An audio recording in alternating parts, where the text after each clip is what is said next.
ಸದಾನಂದ ಗೌಡ್ರು ಸಿಎಂ ಆಗಿ ಆಯ್ಕೆಯಾಗುವ ಮೂಲಕ ಯಡಿಯೂರಪ್ಪಗೆ ಗೆಲುವು ಸಿಕ್ಕಂತಾಗಿದೆ. ಇದೇ ಶೆಟ್ಟರ್ ಬಣದ ಅಸಮಾಧಾನಕ್ಕೆ ಕಾರಣವಾಗಿದೆ. ಇದೇ ಹಿನ್ನೆಲೆಯಲ್ಲಿ ಇವತ್ತು ಬೆಳಗ್ಗೆ 9:30ಕ್ಕೆ ಶೆಟ್ಟರ್ ನಿವಾಸದಲ್ಲಿ ಭಿನ್ನರ ಸಭೆ ಸೇರಲಿದ್ದಾರೆ.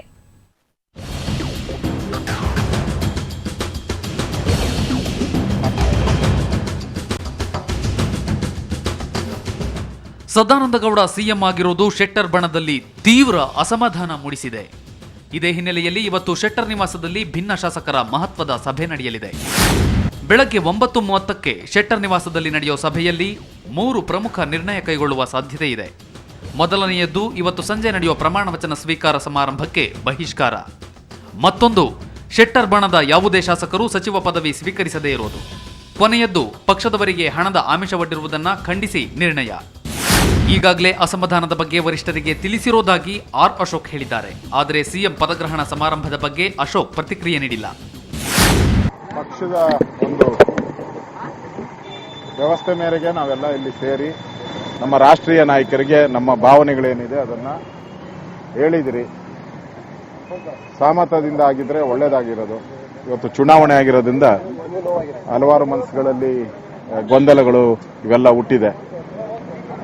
ಆ ದೃಷ್ಟಿಯಿಂದ ಇದರ ಬಗ್ಗೆ ನಾವು ಪಕ್ಷದ ಮುಖಂಡರ ಜೊತೆ ಮಾತಾಡ್ತೀರಿ. ಇನ್ನು ಪಕ್ಷದಲ್ಲಿ ಯಾವುದೇ ಭಿನ್ನಮತ ಇಲ್ಲ ಅನ್ನುತ್ತಲೇ 2 ಬಣಗಳಿರುವುದು ಜಗಜ್ಜಾಹೀರಾಗಿದೆ. ಹಲವು ನಾಯಕರಿಗೆ ಅಸಮಾಧಾನ ಇದ್ದು ಮಾತುಕತೆ ಮೂಲಕ ಎಲ್ಲ ಇತ್ಯರ್ಥವಾಗಲಿದೆ ಅಂತ ಜಾರಕಿಹೊಳಿ ಹೇಳಿದ್ದಾರೆ. ಜನರಲ್ ಆಗಿ ಚರ್ಚೆ ಮಾಡ್ತಾ ಇದ್ದೀವಿ.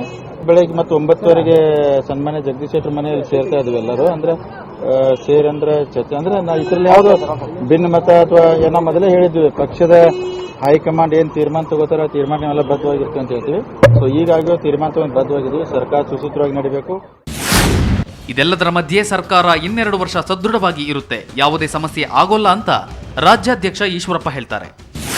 ನಾನು ಹೇಳಿಲ್ವಾ, ಏನೂ ಸಮಸ್ಯೆ ಇಲ್ಲ, ಆರಾಮ ಮುಗಿಯುತ್ತೆ. ಮಾನ್ಯ ಸದಾನಂದ ಗೌಡರು ಇವತ್ತು ರಾಜ್ಯದ ಭಾರತೀಯ ಜನತಾ ಪಾರ್ಟಿ ನಾಯಕರು ಇದ್ದಾರೆ. ಇವತ್ತು ರಾಜ್ಯದ ಮುಖ್ಯಮಂತ್ರಿಗಳಾಗಿ ಅವರು ಆಯ್ಕೆಯಾಗಿದ್ದಾರೆ. ಇಡೀ ರಾಜ್ಯದ ಎಲ್ಲ ಕಾರ್ಯಕರ್ತರು ಸಂತೃಪ್ತಿಯಾಗಿದೆ. ಹಾಗಾಗಿ ಬರುವಂತ 2 ವರ್ಷ ಏನು 3 ವರ್ಷದಲ್ಲಿ ಒಳ್ಳೆ ಕೆಲಸ ಮಾಡಿದ್ದೀವಿ, ಅದೇ ರೀತಿ ಮುಂದಿನ 2 ವರ್ಷನೂ ಕೂಡ ಒಳ್ಳೆ ಕೆಲಸ ಮಾಡಿ ರಾಜ್ಯದ ಅಭಿವೃದ್ಧಿ ಮಾಡಿ ತೋರಿಸ್ತೇವೆ. ಅದೇನೇ ಆದ್ರೂ ಇವತ್ತಿನ ಶೆಟ್ಟರ್ ನಿವಾಸದ ಸಭೆಯತ್ತ ಈಗ ಎಲ್ಲರ ಚಿತ್ತ ನೆಟ್ಟಿದೆ. ಬ್ಯೂರೋ ರಿಪೋರ್ಟ್, ಸುವರ್ಣ ನ್ಯೂಸ್ 24/7.